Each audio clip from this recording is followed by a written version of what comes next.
Hello. Any design you create that uses some kind of a framework, be it a hoop or a pole or any kind of framework, will always look better if that framework is coordinated to the rest of the design. It also gives you more freedom because you don't have to cover everything up. You can leave areas of the frame exposed if they're the right colour. Of course, you could wrap them with ribbon, you could spray paint, you could do all sorts of things, but one of the quickest and easiest and certainly most adaptable ways of covering framework is to use a modelling balloon. So here we've got just a child's hoop, which could be the basis for a tabletop hoop design, for instance, and it's obviously quite a garish colour, yellow plastic, and I want it to be gold.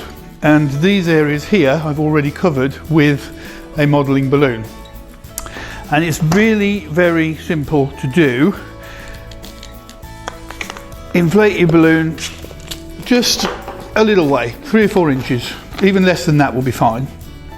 You can tie this off and leave it as it is, but if you remove the neck like that, then it will be much smoother. The whole finished thing will not have bumps in it and it'll look a lot better.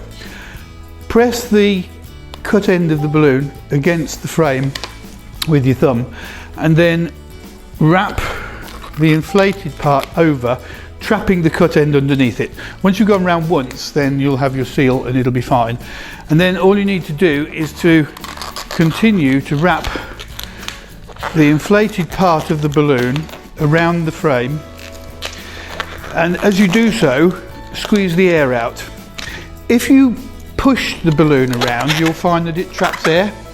So when the frame is fairly wide like this, you might find it better to pull the balloon, get hold of this and pull it onto the framework in a spiral pattern so that this edge of the balloon just covers the previous wrap. And as you go round, the air will be pushed along the uninflated part of the balloon,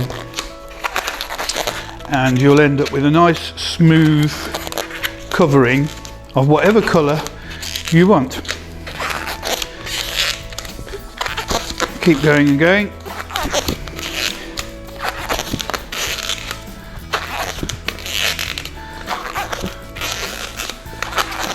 If you're wrapping onto thin framework like aluminium rod or a narrow rod, then you'll find it's a little easier because it doesn't tend to trap the air as much as it goes. Once you've completed it and got back to where you started, you can deflate that and tie it off,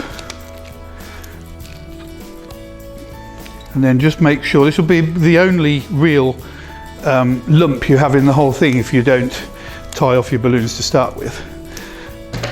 And that then can obviously be in the area that is covered with your design, leaving the rest of it nice and smooth and clean.